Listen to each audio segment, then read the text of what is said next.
I think children are far more aware of their environment than we ever give them credit for. So 3 years ago, I had to travel to my hometown. It's about 4.5 hours away, to wrap up my dad's estate. And my son, who was 7 at the time, went with me. And we were visiting a fairly narcissistic relative.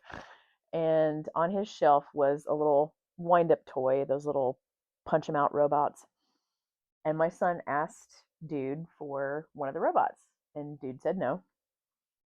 And my son said, "Well, why? You're an adult. You don't use toys. Why do you need to keep them?" And I said, "Just leave it alone. We'll talk about it later."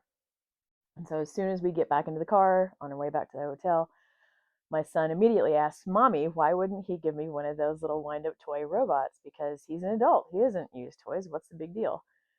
And I did my best to be have both the teaching moment and be politically correct. And how do you tell your son that Dude's a narcissistic ass without telling him he's a narcissistic ass, right?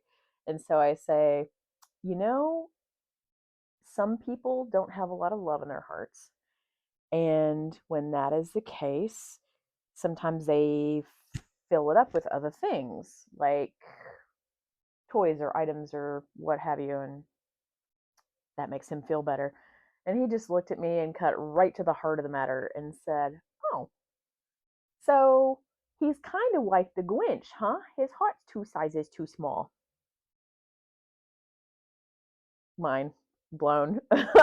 So when you think you are trying to protect your children, when you think you're trying to dance around the subject frequently, they have the answer more quickly than you do. And that was a very powerful lesson for me.